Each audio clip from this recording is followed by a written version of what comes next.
Vamos lá. Queridos irmãos, hoje nós iremos começar a nossa aula do módulo de História dos Avivamentos.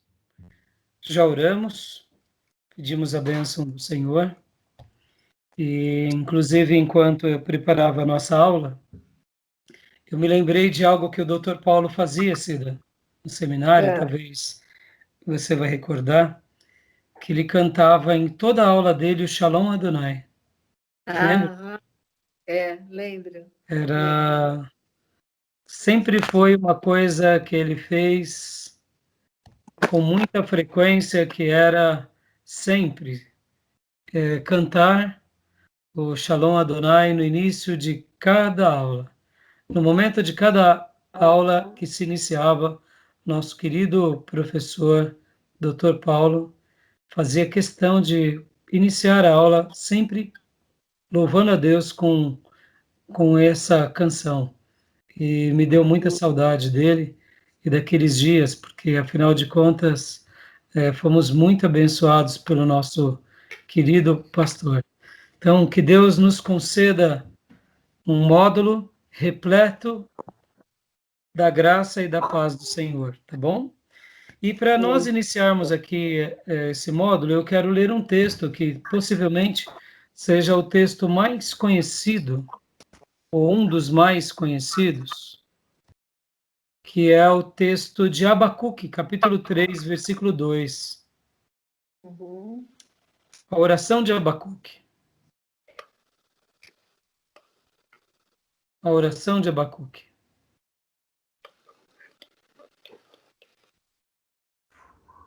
Queria ler esse texto. Pastor.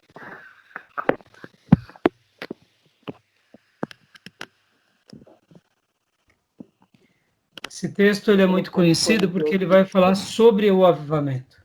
E hoje eu vou estar tratando sobre o avivamento. E eu quero poder, então, refletir com os irmãos sobre esse assunto.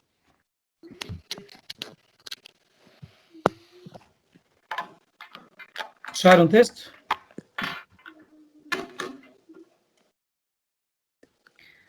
Diz assim a palavra de Deus: Ouve, Senhor, a tua palavra e teme. Aviva, ó Senhor, a tua obra no meio dos anos. No meio dos anos, faze-a conhecida. Na tua ira, lembra-te da misericórdia. Aviva a tua obra, ó Senhor. Era a oração do profeta.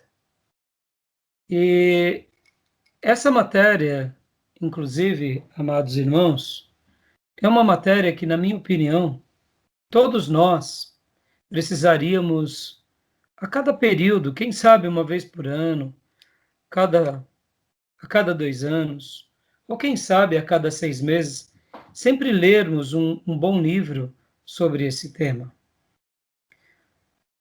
Porque, por mais que Deus já tenha feito muitas coisas entre nós, sempre a gente tem que esperar mais de Deus. Sempre a gente pode e deve aguardar mais das atuações de Deus. E sempre Deus tem mais a fazer entre nós. E por essa razão, muitas vezes, mesmo que estejamos no melhor momento da nossa vida, é possível assim, ainda a gente ter grandes e profundas experiências com Deus. Pode ver que esse é um assunto muito citado e muito debatido por muitos servos de Deus em muitas gerações. O meu primeiro contato sobre esse assunto, por exemplo, foi na minha igreja que eu me converti. O meu pastor ele falava muito sobre avivamento e reavivamento. E ele usava muito termo sobre reavivamento. E ele usava fazendo uma crítica, porque nos dias que eu me converti, era comum muitos pastores orarem pedindo reavivamento. E aí ele falava assim: mas ainda nós nem tivemos um grande avivamento. Como pedir o reavivamento? E aquilo, como eu era muito novo na fé, eu não entendia muito bem. E eu falava, o que que ele está querendo dizer sobre isso? Avivar, reavivar. E aí fui refletido no que a Bíblia dizia sobre isso. E aí eu comecei a entender um pouquinho sobre isso. Algum tempo depois eu fui para o seminário. E no seminário eu tive uma matéria, que também era matéria com o título Avivamentos. E confesso para vocês que essa foi uma das matérias mais difíceis para mim. Por quê? Porque o professor ele era estrangeiro, então ele falava um português muito difícil. E a aula dele era a última aula do sábado. Então, como o meu curso bacharel, eu tinha aulas terças-feiras à noite, quartas-feiras à noite e sábado o dia inteiro. Então, o dia de sábado era regado de alegrias, mas também de tribulações, principalmente as últimas aulas. Porque os professores, para segurar a gente nas últimas aulas, tinham que ser muito, mas muito. A aula tinha que ser muito viva, muito interessante, diferente de hoje. Era aulas ainda com lousa, né? Não tinha esse negócio de digitar no computador, tinha que digitar literalmente na máquina de digitação, né? Eu entrei no seminário, sou do início dos anos 90. Minha formatura foi em 93. Então, assim, foi muito interessante, né? Porque ele tinha muita dificuldade, então, irmãos, era um tal de ronco daqui, ronco de lá. E depois de uma feijoada de sábado, porque os professores recomendavam não comam feijoada, mas é inevitável, uma vez ou outra, a gente acabava comendo uma boa feijoada. E quando chegava o nosso querido professor, pelo amor de Deus, era difícil. E ainda mais ele como estrangeiro, europeu, pelo amor de Deus. Português não saía direito, e as histórias, aí pronto. E aí eu lembro que foi uma matéria que a apostila dele eu tenho até hoje. Os assuntos eram interessantes, mas a a dificuldade da comunicação, junto com a dificuldade da canseira do dia, realmente fizeram com que essa matéria não fosse uma das minhas melhores. Então eu espero que vocês não durmam aqui.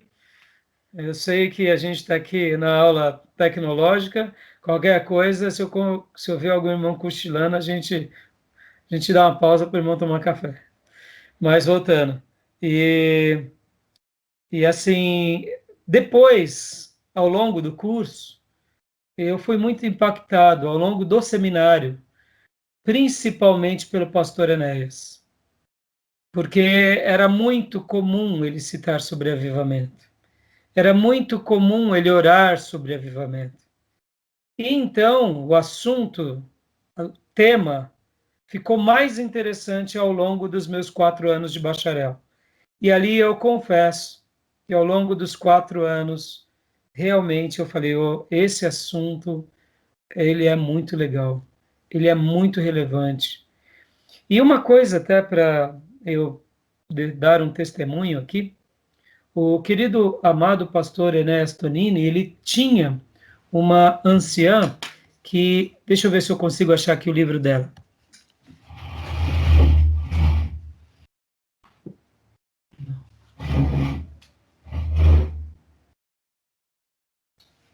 Ó, Felipe tá no quarto, hein, Felipe? Ó, cuidado para não tirar um cochilo aí.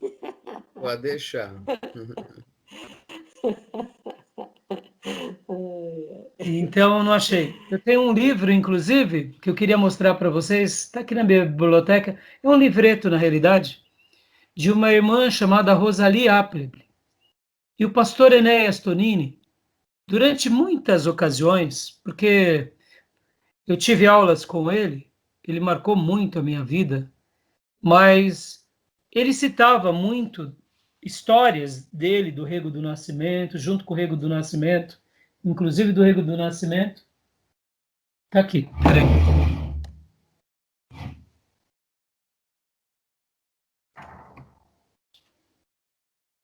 Ele contava muitas A histórias. Rosalie, a Rosalie é aquela que veio era missionária que veio de fora, né, e pregou o Sim, evangelho. exatamente. E participou do avivamento lá naquele período com o pastor Enéas, o pastor Exatamente. Rego, Você né? conhece as histórias. Então, na realidade, a nossa querida irmã Rosali, ela foi o quê? Uma missionária que ela orou muito pelo pastor Enéas e pelo pastor José Rego do Nascimento, que é o fundador da Igreja Batista da Lagoinha. Então, o que acontece? Ela orou muito pelos dois. E o pastor Enéas, durante muitas ocasiões, dizia que ele era fruto da oração da nossa querida irmã Rosali. E então, assim, eu sempre ouvi, ela era uma missionária que veio aqui para o Brasil, e ela realmente tinha uma postura de orar muito pelo avivamento.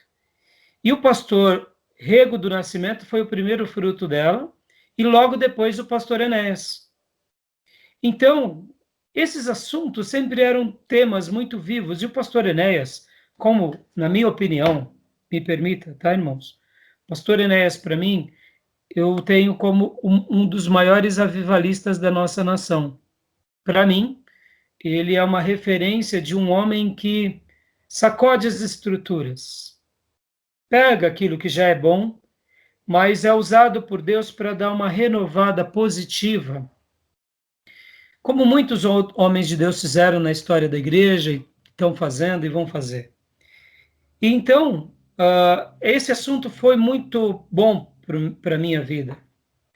E agora, depois que comecei a lecionar no STBnet, e tive o prazer e a honra de dar essa aula, tanto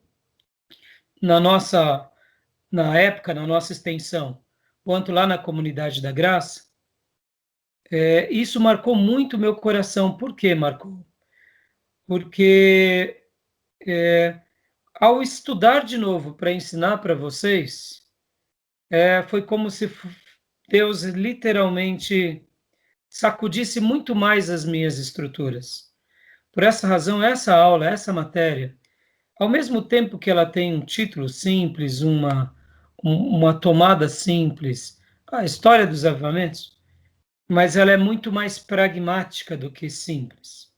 Ela é teórica porque ela é um assunto relevante das Escrituras, mas ela é prática porque todo cristão precisa, a cada período, repensar sobre isso.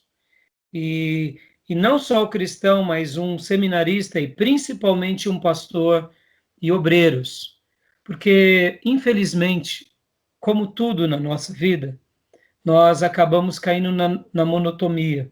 Então, essa matéria, logo depois que eu dei ela, logo no início da nossa extensão, nós começamos a nossa oração. Essa oração que fazemos até hoje pelo avivamento. Foi como se o Espírito Santo de Deus imprimisse no meu coração: Pastor Raimundo, continue orando. Continue orando como a Roseli orava, como o Rego do Nascimento orou, como o Enéas Tonines orou, como tantos outros pastores, evangelistas, homens de Deus oraram. Ore, faça o seu papel com a sua igreja. Foi como se ele imprimisse isso, e é por essa razão. Eu me lembro que algum tempo atrás, você, né, Felipe, até perguntou para nós, né? Faz a pergunta aqui de novo para quem um dia for assistir essa aula souber da sua pergunta, né? Como que foi mesmo? É que o senhor sempre pede nossas orações por avivamento, né? Mas que avivamento era esse que o senhor esperava, né? Para que as pessoas pudessem ter noção daquilo que estavam orando, né?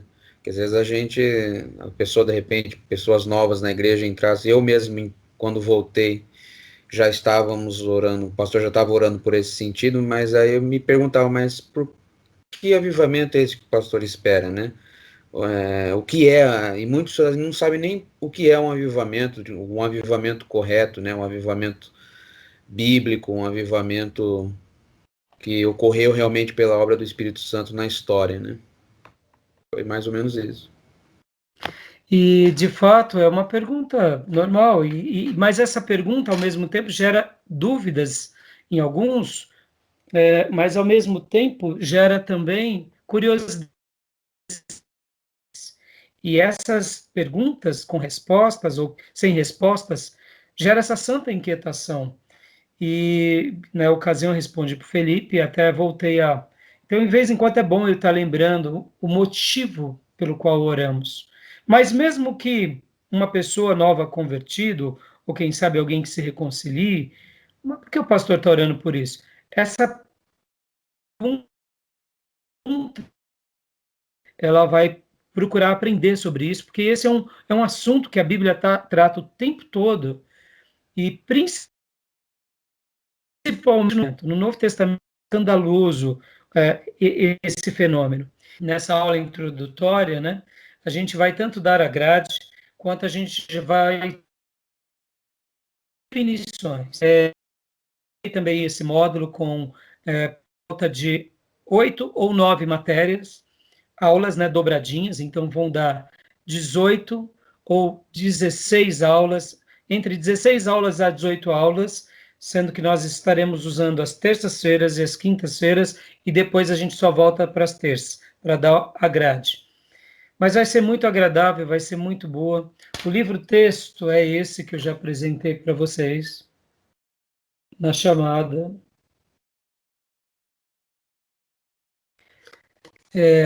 A Igreja do século XX é a história que não foi contada. Deixa eu só fazer um comentário breve. O escritor John Walker, ele é um historiador, ele não é um teólogo. Então, deixo bem claro aqui a minha posição sobre isso. Quando ele fala sobre a história do século XX, a história que não foi contada, ele vai trabalhar um pouco sobre o avivamento desse último século, que ele viu no mundo, um pouquinho antes da virada e depois. Principalmente os movimentos que surgem a partir da Rua Azusa. E esse livro é para ser lido todo porque ele é um livro, uma leitura muito agradável. Mas aqui fica uma observação muito importante. Não é um livro escrito, por exemplo, pelo Augusto Nicodemos, tá bom? Porque o Augusto Nicodemos é um teólogo exímio. Não é um livro escrito por Hernandes Dias Lopes. Não é um livro escrito pelo pastor Enéas Tonini. Ou seja, se fosse um teólogo escrevendo sobre isso, os apontamentos teológicos seriam muito mais assertivos. Já que é um historiador, é natural que quando ele vai fazer alguma defesa de algum movimento, ele vai ter uma leitura de um historiador ou de um irmão piedoso, mas que não é um teólogo. Então, se você ver alguma coisa que seja de fundo, eu diria um pouco questionável na sua interpretação teológica, dê o direito à dúvida. E considere que o irmão não é um teólogo. Por essa razão, faça aquilo que aprendemos de Paulo. Ouça tudo, retenha o que é bom. Pastor, por que o senhor está dizendo isso? Porque ele, como um historiador, quando ele vai entrar nos assuntos teológicos, ele, na minha opinião, ele é muito fraco. Então ele faz interpretações, por exemplo, de passagens bíblicas que não tem nada a ver com a interpretação que ele tira. Então ele faz uma aplicação chamando de interpretação e aí ele se perde. Mas por quê? Porque ele é um historiador, ele não é um teólogo. Ele não é um exegeta, ele não é um hermeneuta, tá bom? Mas como teólogo, como historiador, ele é um livro bom, é um livro interessante, é um livro que vai nos enriquecer sobre o assunto, tá bom? Tudo bem até aí? Alguma dúvida? Isso é importante eu explicar para vocês e para os futuros alunos que possivelmente possam vir a assistir essa aula. E agora, deixa eu apresentar aqui para vocês a nossa grade. Estou abrindo aqui. Essa vai ser a matéria, a pauta que nós estaremos trabalhando agora nesse módulo. Deixa eu só fechar aqui, compartilhar a tela.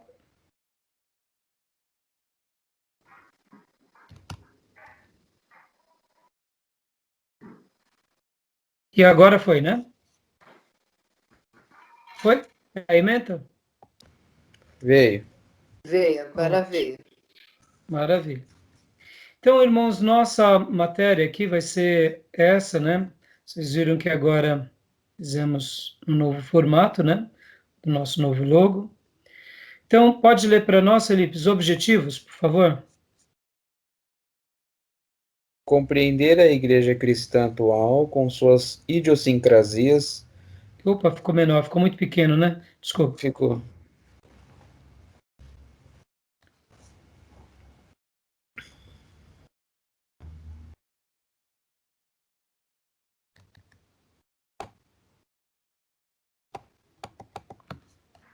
Sim, pode. Vamos lá, objetivos. Compreender a igreja cristã atual com suas idiosincrasias e diversidades através do estudo da igreja, da história da igreja. Incentivar a pesquisa histórica, ainda incipiente, da igreja brasileira. Identificar os períodos de avivamento no decorrer da história. Deu Posso uma continuar? falhada, né? Deu uma falhadinha. Ainda incentivar, lê para nós de novo, Felipe, desculpa. Para mim foi normal, pastor. Identificar os períodos de avivamento no decorrer da história. Tá. Incentivar a pesquisa histórica, ainda incipiente, da igreja brasileira. E identificar os períodos de avivamento no decorrer da história.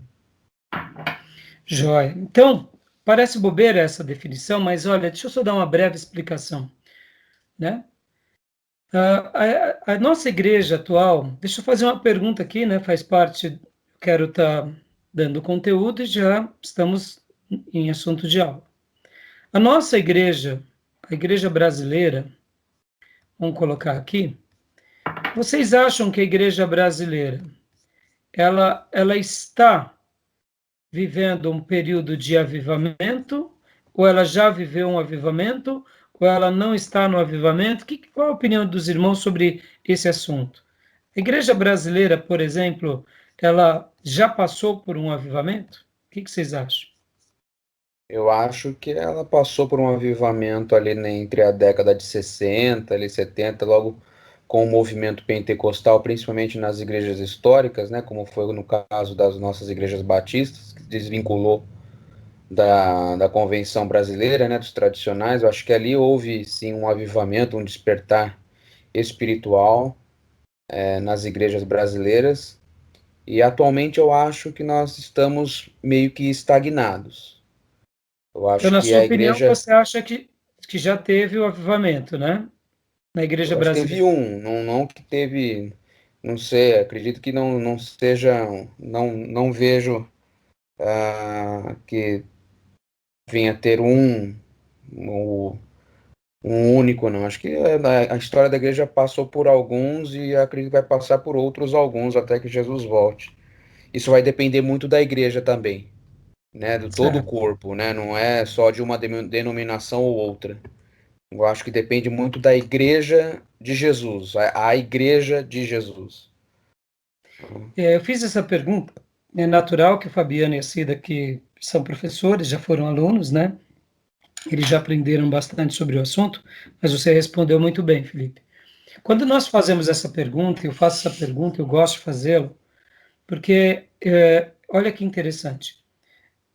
Quando a gente pergunta assim, será que o Brasil já passou por um avivamento? Dependendo, dependendo do nosso contexto, da nossa história, do nosso nicho, do nosso grupo, a gente vai dizer, eu acho que já passou. Vamos pegar um exemplo aqui? Quando a gente pega, por exemplo, o pessoal que, vamos pegar aqui a terceira geração dos assembleanos, aquelas famílias onde a Assembleia de Deus já vem da terceira geração, quarta, aonde naquela linhagem familiar tem ali os fundadores da Assembleia de Deus. Quando a gente pensa, vamos pensar aqui como assembleano, tá? A gente olha assim o movimento assembleano no Brasil, uma coisa linda, linda. Então, possivelmente o assembleano ele vai falar, não, já passou. O Brasil já passou por um avivamento. Porque o meu tataravô, o meu avô, o meu pai, eu. E aí começa a dar descrições, e aí a gente chega à seguinte conclusão, acho que o Brasil já passou. Aí a gente pega, por exemplo, outros movimentos, como, por exemplo, o movimento da Igreja Quadrangular. Pegamos outros movimentos, como a Igreja Deus e Amor. Pegamos Brasil para Cristo. Pegamos pessoal que era tradicional, que foi avivado, como é o nosso caso. Batistas nacionais, igrejas, outras igrejas que passaram por um momento. Ou seja, a impressão que dá é que já teve um avivamento. Então, aqueles que acreditam que houve um avivamento no Brasil, a gente não pode, de fato, descartar, porque eles tiveram uma experiência, quem sabe, aí onde entra a minha opinião, como professor de vocês, eles viveram um avivamento local. Por exemplo, existem cidades no nosso país que a quantidade de evangélicos é absurda. É praticamente assim, 90% da população é evangélica naquela cidade. Dá horário de culto, é crente, é um fluxo enorme de igrejas, de pastores e de irmãos. A igreja é literalmente, a cidade é literalmente um grupo de irmãos. Um pedaço do céu. É um pedacinho do céu. Por exemplo, no Rio de Janeiro, Petrópolis é assim. É muito crente, irmãos, é muito crente, é muita igreja. Isso, aí, se nós falarmos o que acontece ali, irmãos, é um mover de Deus maravilhoso. Pensa você morar numa cidade que nem Ferraz, que 90% é crente. É maravilhoso isso. Então, existem lugares que o nosso país tem esse foco imenso, mas também tem lugares no nosso país que é o oposto. Por exemplo, Sertão do Nordeste, aonde agora está chegando a 5% algumas cidades de protestante. Hoje, há um movimento lindo de evangelização do sertão nordestino. Várias igrejas têm se unido nessa proposta de evangelizar o sertão nordestino. Isso é maravilhoso. Então, olha que paradoxo, né?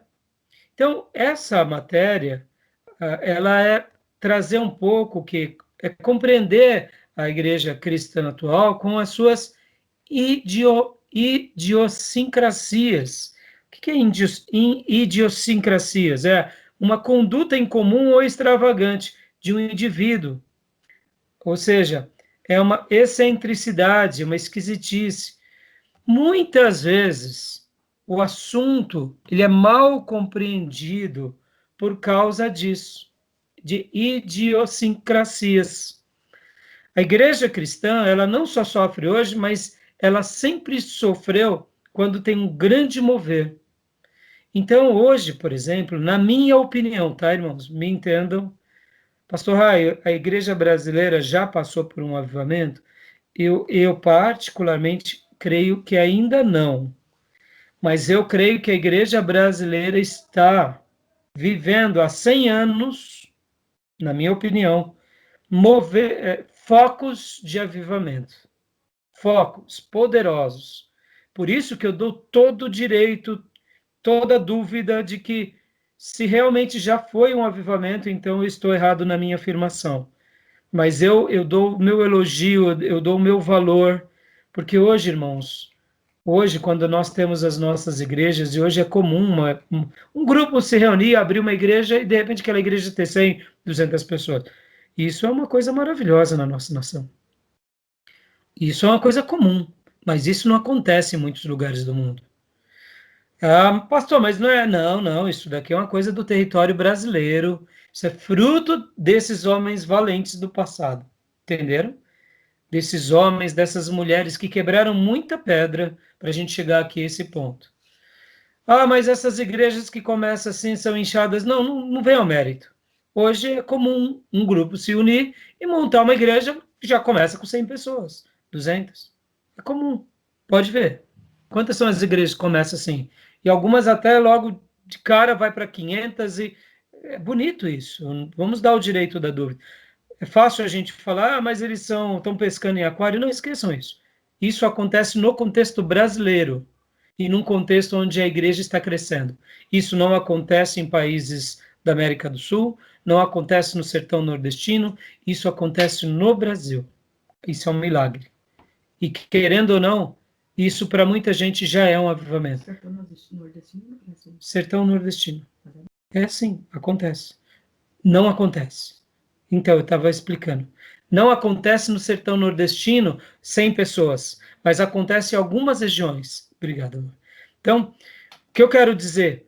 Mas em Petrópolis e outras cidades acontecem. Então, por que eu estou falando tudo isso, irmãos? Porque essa matéria é a gente olhar para a história, é olhar para o contexto atual, é olhar para a história bíblica e aprender.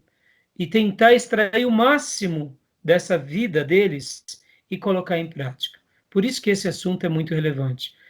Por isso que, quando a gente começa a pesquisar sobre isso, a igreja brasileira, por mais que a gente chegue a algumas conclusões, a gente pode dar o direito da dúvida de que está vivendo, ou a gente pode dizer assim, não, ainda não está, mas aonde eles chegaram já estão de parabéns. Pastor Rai, talvez você me pergunte, mas e as igrejas que são de porta larga, essas que chamamos de neopentecostal? Irmãos, por mais incrível que pareça, nessa hora vamos tratar do assunto da conversão. Essas igrejas estão convertendo pessoas também. Mesmo que depois eles, com as suas doutrinas heréticas e com o seu cristianismo raso, os desvie. Mas tem muita gente que também se converte nessas igrejas. E a gente tem que deixar nessas horas para que Deus trabalhe também nessas pessoas e nessas vidas, tá bom? Alguma dúvida até aí? Não. Tá bom? Quer participar de alguma coisa? Professor Fabiano, professora Cida? Eu tenho uma coisa para dizer, né? Quando nós mudamos aqui para Ferraz, em 1992, eu fiquei impressionado, gostar daqui, né, e querer ficar aqui mais tranquila, foi que a cidade praticamente era evangélica, era essa impressão, pelo menos, que se tinha, né? Porque no domingo, eu lembro que nós queríamos, era novo na cidade, né? E estava uma tarde de calor no domingo, e nós resolvemos dar uma volta pela cidade, né? E procurar tomar um sorvete, né? Eu, o Antônio e as crianças. E nós não achamos nenhuma sorveteria, não havia, assim, bares, padarias, totalmente fechados ali no centro, e o que a gente via era irmãos passando de um lado para o outro, com Bíblia na mão, indo para a igreja, né? Então, é isso que o senhor está falando de avivamento local, né? Realmente é algo para a gente se pensar, né? Porque eu nunca tinha visto isso em São Paulo, né? Depois, um pouco antes, né, em 89, quando nós mudamos para Pindamonhangaba, né, mais especificamente em Moreira César, o município de Pindamonhangaba, cidade aqui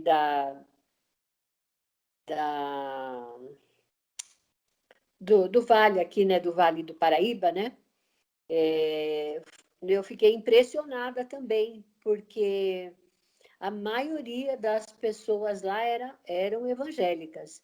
E no domingo você saía, não encontrava comércio aberto, não encontrava nada, bares, lanchonete, nada, tudo fechado, e o movimento das pessoas indo de carro para a igreja com Bíblia na mão, né? Então foram 2 períodos que eu vivi, né?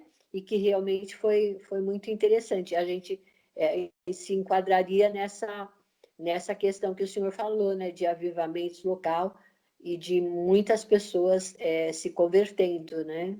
Ou se não é ainda um avivamento, né, Cida? É um mover muito grande. Essa sua impressão, Cida, foi a minha quando eu vim para Poá. Quando eu vim para Poá, eu também me impressionei com a quantidade de igrejas e de fluxo de irmãos nos horários do culto. Isso foi muito forte para mim. E me alegrou muito essa situação. Pode falar. entendi. Alguém ia falar? Então, Terminou, irmã Cida? Sim, sim. Mas em contrapartida, por exemplo, eu não sei a que ano surgiu mais ou menos, mas eu vivi um pouquinho em Ferraz e eu vi que no carnaval ali era lotado de gente. Então, aí a gente vê que o avivamento, ele muda também uma cultura, entendeu? E a questão do carnaval, ela era forte ali em Ferraz. Sim.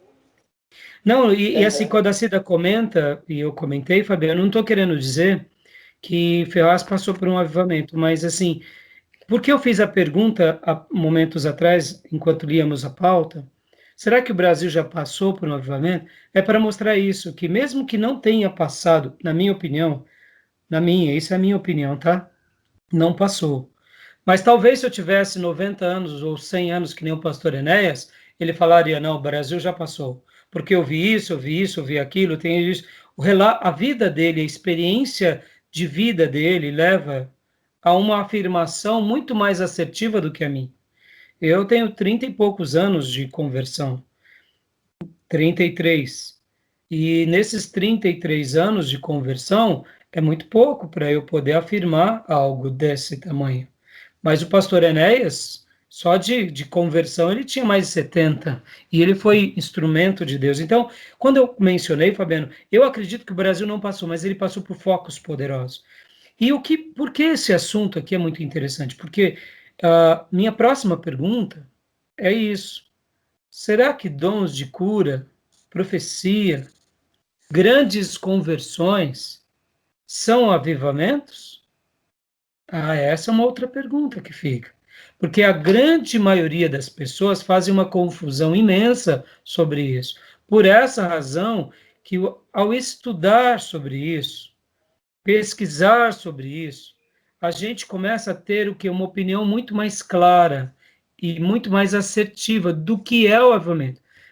O avivamento, a gente vai ver, ele realmente muda uma cultura de uma nação. O Brasil já está passando por transformações, não tenha dúvida.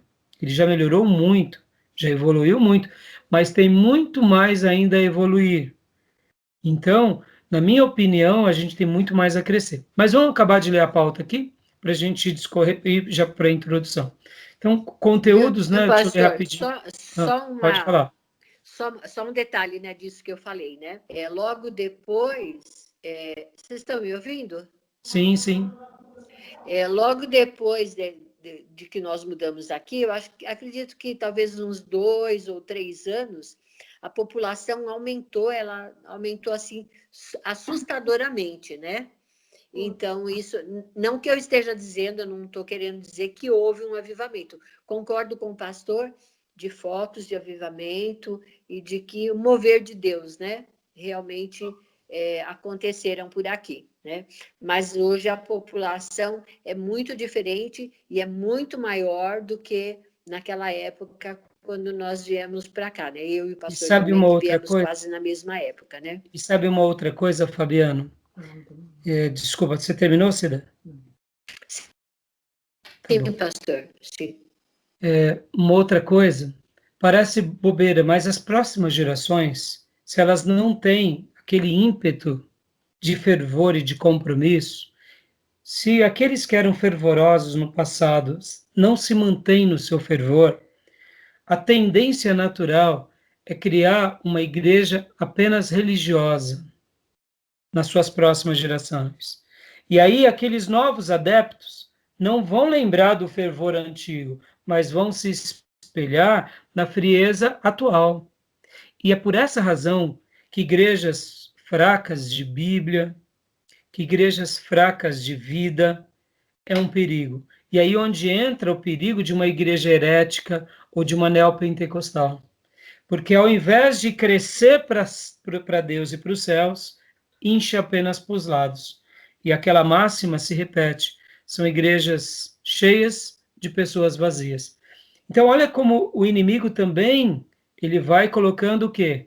Ele vai colocando seus laços, para que aquilo que era bom, que era um sinal de avivamento, seja corrompido. Por isso que esse é um assunto, como eu disse no início, para a gente repensar a cada ano, ler um livro a cada período e fazer uma autoavaliação, porque é um tema muito, mas muito relevante que a gente precisa tratar. Então, eu vou acabar aqui só de lendo o conteúdo para a gente progredir bem rapidinho. Conteúdo. Então, a gente vai falar sobre a definição de avivamento, já, reformas religiosas no Antigo Testamento, ou seja, os avivamentos na Bíblia, desde o começo, lá com Sete, com Enoque, com Noé, e depois com Abraão e com a história bíblica, principalmente de Abraão e da história bíblica. A gente vai trabalhar. Aí depois vamos trabalhar também de derramamento do Espírito Santo no Pentecostes, ou seja, como foi ali, e em Atos dos Apóstolos, as manifestações. Esse primeiro bloco, que é estudos preliminares, vamos focar principalmente na história bíblica, no Velho Testamento e no Novo, porque o que importa para nós, irmãos, não é aqui aprender sobre movimentos religiosos explosivos. O que importa é aprendermos sobre como Deus aviva o seu povo. E onde está isso? Velho Testamento. E no Novo Testamento, pastor? O Novo Testamento é a história do avivamento no Novo Testamento. É isso. O Novo Testamento, ele tem, se a gente pudesse dizer, 30 anos de um movimento onde Deus está derramando as suas tochas, e esses primeiros 30 anos, depois com os 30 aos 33 anos, inaugura ali o grande avivamento com Cristo e não para mais. E aí fecha o Novo Testamento. Por que eu falo isso? Porque até Jesus só tínhamos alguns ícones de tocha no meio do povo de Deus, que a Bíblia vai dar o destaque, que era João Batista, Isabel, Zacarias, Simão, Ana, algumas poucas pessoas que eram fervorosas, que a Bíblia vai dar um destaque sobre uma comunidade de religiosos. E depois, aí vem Jesus. E aí, com Jesus e com seus discípulos, esses 3 anos do ministério de Jesus, ou 3 anos e meio, são marcados por um mover sobrenatural.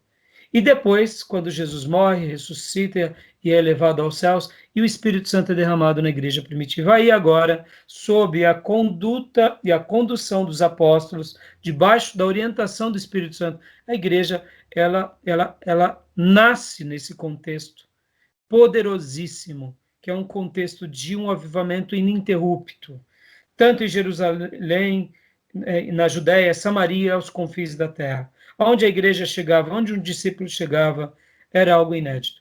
E aí fecha-se a história do Novo Testamento com o último livro, por volta do ano 100. E aí vem a história da igreja primitiva, que continua com esse mover até o 3º século. Olha que fantástico. Até o ano 300, 300 e pouco, esse mover era comum. E aí depois vai se diminuindo, e aí a gente tem, o primeiro bloco a gente vai tratar disso, dos textos sagrados. O que é avivamento? O que a Bíblia ensina sobre avivamento. E depois, aí a gente vai para avivamentos na história. Aí vamos trabalhar um pouco também sobre conversões em massas na antiguidade. Essa conversão em massa na antiguidade, eu vou trabalhar ele aqui já no primeiro ponto, quando eu for falar sobre o Antigo Testamento e o Novo. Conversões em massa na Idade Média, aí avivamentos na Era Moderna e Contemporânea, período da Reforma, avivamento metodista, o primeiro grande avivamento, o segundo grande avivamento, e aí a gente vai para o final, que vai ser praticamente o nosso livro, Avivamento Pentecostal e Avivamento pelo Mundo. Então, as nossas aulas, slides, vão estar baseadas todinhas, praticamente, até aqui, esse ponto, na letra E. E do E e o F vai ser o livro. Por isso que essas aulas vão ser muito ricas de Bíblia, e aí a gente vai estar trabalhando nisso. A mesma coisa a gente vai fazer aqui. A leitura obrigatória é o livro, a prova vai ter um peso, e trabalhos extras que eu vou estar passando para vocês, tá bom? No caso, Felipe aqui é o aluno, né, atual, e se caso entrarem mais alunos até o final desse módulo, aí a gente vai passando essas diretrizes. Tudo bem até aí? Alguma dúvida? Tranquilo, Fabiano? Fabiano já e a Cida já passaram, né? Eu acho que... Tudo bem, Felipe? Tranquilo. Alguma dúvida? Não. Não? Não? Só Quer preciso ver comentar se alguém alguma me coisa? empresta o livro. Ah, sim, sim. A gente passa, o Fabiano já passou para a Cida, né, Fabiano? O seu sim, né? Mas a gente passa sim, Felipe. Fica tranquilo, tá? Tem para comprar esse livro? Tem sim. E depois eu te dou os caminhos, é super tranquilo e acessível. Mas, né, tendo algum aluno também que já fez o curso, a gente te presta. Ah, Eu acho que deve ter na biblioteca da igreja, tá bom? Se beleza. tiver, você já pega. Bom, voltando. Então, compreender sobre avivamento parece uma coisa simples, irmãos, mas não é. Por exemplo, quando nós vemos uma igreja como foi a Brasil para Cristo, ou como a própria Deus e Amor, e vemos e sabemos do que Deus usou eles em cura divina, a impressão que dá é que é um avivamento. Eu já fui na Deus e Amor, na época do missionário Davi Miranda. Irmãos, a quantidade de cadeira de roda que tinha naquela igreja, a muleta grande, andador, é um absurdo. É um absurdo. Era assim um salão enorme só com isso. E assim, questionar se é de Deus, se não é, eu acreditava, particularmente, que era de Deus. Como o pastor que fundou o Brasil para Cristo. Os milagres que esse homem foi usado por Deus para realizar, ele foi só um instrumento, quem realiza é Deus, mas é algo inacreditável. Manuel de Mello. Então, assim, quem viveu esses momentos e viu esses acontecimentos, é uma coisa maravilhosa. É totalmente diferente dessas micagens que a gente vê aí de cura de caroço, sabe? Naqueles dias, esses homens de Deus fizeram coisas assim admiráveis. Infelizmente, o Davi Miranda foi para um caminho meio herético no final da sua vida, achando que era só a igreja dele salva e somente eles o correto. Infelizmente. Mas, se ele não tivesse ido para esse caminho, eu acho que ele teria uma grande contribuição para a igreja evangélica. Já o pastor Manuel de Mello fez algo diferente. Ele nunca migrou para esse caminho. Então, ele acabou sendo um ícone entre os pentecostais que agregou muito na vida do povo de Deus. Então, quando nós olhamos uma igreja que Deus derrama sobre ela o dom de curas, o dom de sinais e maravilhas, num primeiro momento parece que é um avivamento. Mas aí eu pergunto, será que é um avivamento? E aí eu respondo dizendo, não é um avivamento, mas são manifestações espirituais de Deus especiais. Porque quando nós, como batistas e mesmo avivados, vamos ser honestos aqui, um batista avivado, ele está muito mais próximo de um batista do que um pentecostal, sejamos honestos. Sim ou não? A gente tem Sim. que dar uma mão à palmatória. Batista avivado, ele é um batista que crê nos dons do Espírito Santo, ele usa essas... Mas ele é uma pessoa apaixonada pela Bíblia, ele é apaixonada pelas doutrinas, ele é fogoso, mas ele não necessariamente é um canela de fogo, sejamos honestos. Tem pastores batistas nacionais que são canela de fogo, tem, mas não é a maioria. O próprio pastor Enéas, nós não víamos o pastor Enéas ficar dando pirueta e nem ficar falando em língua enquanto dava uma aula. Pelo contrário, eu já presenciei e já vi, por exemplo, muitas vezes o pastor Enéas ser convidado a pregar em aniversários pentecostais, e vocês sabem que uma igreja pentecostal, quando ela faz aniversário, é oportunidade para todo mundo, né? E aí o que acontece? Quando era a hora do pastor Enéas pregar, faltava 5 minutos para acabar o culto. E o pastor Enéas dizia: irmãos, eu agradeço a imensa oportunidade, mas faltam 5 minutos para os irmãos acabarem o culto. E o que eu tenho para falar vai levar no mínimo meia hora. O ano que vem, quando os irmãos me derem mais espaço, eu volto com todo amor e prego a palavra. No entanto, agora eu queria ler um texto e fazer uma oração. Ele fez isso inúmeras vezes. E aí, no ano que vem, aquela igreja já dava o quê? Já dava a preferência para a palavra e não para ficar. Então, quer dizer, ele é um batista. Ele nunca deixou de ser um batista. Ele mesmo cansava de dizer. Então, por que eu estou falando isso, irmãos? Para que vocês, e principalmente mais aqui o Felipe e os futuros alunos, não confunda que o dom é o avivamento. O dom é o dom. Ele é maravilhoso, ele é especial, ele é do Espírito Santo, mas não ache que você é a última bolacha do pacote. Entendeu? Porque muitas vezes, quando a gente recebe um dom, por exemplo, de profecia ou de cura, é natural, irmãos, é natural que quando Deus quer dar isso a alguém de forma linda e legítima, estou aqui falando das profetadas e nem dos dons maquiados, tá? Cura caroço, cura... Irmão, Deus está me revelando aqui que alguém tem problema. A Nídia está aqui comigo na sala, temos 2 pessoas, e vocês estão aí... Irmão, estamos em 5 aqui, certo? Nessa sala. Se eu falar aqui, quem é que não tem problema? Em 5, imagina em 50, em 500. Então, essas profetadas, essas coisas do óbvio, esquece essas micagens horrorosas e diabólicas. Estou falando coisa de Deus. Quando nós recebemos um dom mesmo de Deus, esses dons que realmente fazem com que as pessoas elas se encantem ou venham para Cristo. Muitas vezes, quem tem esse dom acha que está tendo um avivamento. Não, ele só está sendo usado por um poder extraordinário, que é o poder do Espírito Santo, para levar cura, levar alívio e levar esperança a muitas vidas. Mas não necessariamente essa pessoa ela estará vivendo o grande avivamento. Ela está passando por um avivamento pessoal e ela está sendo bênção a outras pessoas, mas não necessariamente ela está vivendo o grande avivamento. Ficou claro aqui, Felipe? Ficou. Mas tem alguma dúvida sobre isso? Não, com relação a isso eu não tenho dúvida, porque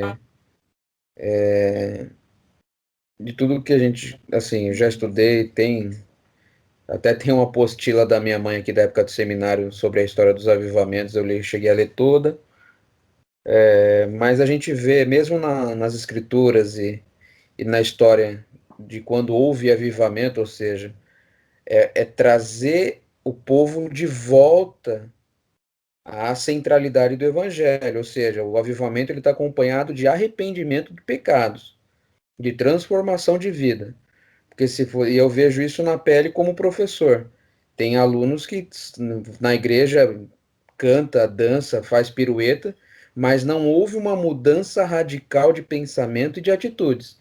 Então, o avivamento, eu creio que o avivamento, quando ele acontece, é uma mudança radical de comportamento e de vida, e como o próprio Fabiano disse, na própria cultura local ou nacional, ou, enfim, há uma mudança de atitudes totalmente radical de uma população. Sim, sim, exatamente. A gente vai trabalhar, ótimo. Você já, né, Felipe, você tem uma boa experiência na igreja, né? A gente, querendo ou não, sempre na vida da igreja toca em assuntos assim. Você já teve também contato com outros grandes professores, sua mãe já fez seminário, então, e você é um homem de leitura, é professor. Então, é bom porque você já tem uma clareza, mas é importante eu pontuar isso, porque, assim, se amanhã, por exemplo, Deus nos usasse, nós 5, vamos supor, né? Deus me dá o dom da cura divina, Deus dá para o Fabiano o dom da profecia, Deus dá o dom para a Nídia também de curas, e dá para cada um de nós aqui profecia, curas, revelação. A nossa igreja naturalmente iria crescer muito, porque as pessoas elas estão muito necessitadas. Mas só que muitas vezes esse crescimento não necessariamente são conversões genuínas. Então tem pessoas que vê esse movimento e vê a igreja crescendo e fala, é um avivamento. Não necessariamente.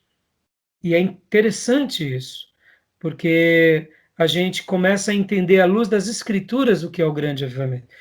Pastor, e aí, o que é isso? Não, isso é uma atuação de Deus, Deus está derramando a sua graça, Deus está derramando o seu alívio, está abençoando pessoas, está querendo salvar. Vamos pegar um outro episódio. De repente, Deus nos usa na evangelização de muitas pessoas. E por meio da pregação pura do evangelho, a gente ganha muitas vidas. Mesmo assim, não necessariamente isso é avivamento. Isso é conversão de vidas. Agora, o avivamento ele ainda tem algumas questões a mais que a Bíblia vai mostrar. Se perguntássemos, tudo isso que estamos vivendo é um avivamento pessoal? É um avivamento na igreja? Ah, sim, pode até ser. Mas é local? Ele é muito mais amplo? Não necessariamente. É o grande avivamento? Não necessariamente. E a gente vai aprender nas definições. Tá bom? Então é legal essas questões, que nem você citou, né, Felipe, na escola. Na escola, nos meus dias de criança, era comum quem era crente de verdade, e o crente meia-boca era um ou outro, que era um perdido que ninguém dava nem bola. E o resto não era crente. Mas as pessoas que eram crentes, elas eram respeitadas e elas se faziam valer. Hoje, você não sabe quem é crente e quem não é crente. E eu me lembro que logo depois que eu me converti, um dos meus professores de seminário falou assim, percebam que nas cadeias o que mais tem é Samuel, Daniel, Ismael. É tudo nome bíblico. E nome bíblico, quem põe não é católico, geralmente. Quem põe nome bíblico é crente. Então, irmãos, isso é para nos fazer pensar. E aqui fica um outro pensamento aqui, para a gente dar pausa para nosso lanche, para a gente ir para as definições dos slides. Que tipo de conversão que a gente está pregando e vendo e vivenciando? E foi feita uma pesquisa, que fazia o seguinte apontamento.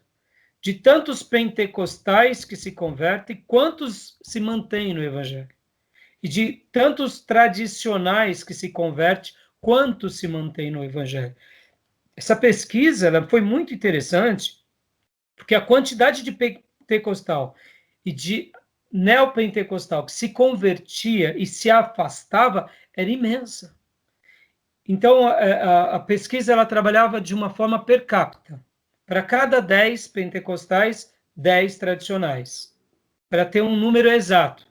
Nós sabemos que o número de pentecostais e de neopentecostais é muito maior do que o número de tradicionais históricos, certo? Mas essa pesquisa mostrava o seguinte, que quem segue uma linha pentecostal e se converte, de cada 10, era mais ou menos o seguinte, dos desviados, 7 era desviado. E dos dos históricos, 2, 3 eram históricos. Então, na regra, desses 10, 3 se mantinham, 7 desviavam, e dos outros, 7 se mantinham, 3 desviavam. Isso é muito significativo a médio e longo prazo, porque, irmãos, pior do que um crente, do que um ímpio, é um crente desviado, porque ele acha que já teve um encontro, entendeu? Então é isso que é para a gente pensar. Por isso que aquela definição, né, aquela palavra que é até difícil de ser citada, idiosincrasias, tem tudo a ver. Né? Muitas pessoas entendem errado o dom, entendem errado, nem se converteram direito, e é por isso que a gente tem que estudar, tá bom? Então, vamos dar uma pausa aqui de 10 minutinhos, e logo na sequência a gente vai para o segundo slide, tá bom? Beleza. Beleza? Tudo bem aí, Fabiano? Tudo bem, professora? Fechado?